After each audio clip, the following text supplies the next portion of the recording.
నిర్మల్ జిల్లా దేవరకోట శ్రీ లక్ష్మీ వెంకటేశ్వర స్వామి ఆలయంలో కుడారై ఉత్సవాలు వైభవంగా జరిగాయి. మహిళలు మంగళహారతులతో పెద్ద సంఖ్యలో హాజరై ప్రత్యేక పూజలు నిర్వహించారు. 108 పాత్రల్లో వివిధ రకాల నైవేద్యాలు స్వామివారికి సమర్పించారు. ఈ కార్యక్రమంలో ఆలయ committee chairman Lingampally Lakshminarayana, incharge EO Rangu Ravikishan Goud, అలాగే ధర్మకర్తలు దీప్కొండ పద్మనాభం తదితరులు పాల్గొన్నారు.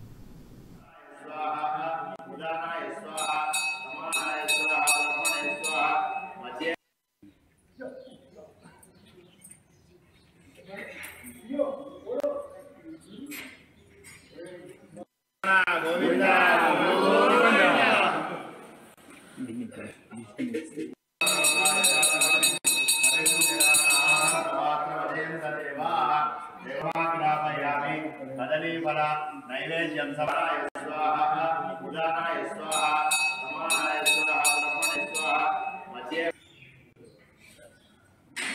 मंगल नीराजन दीपं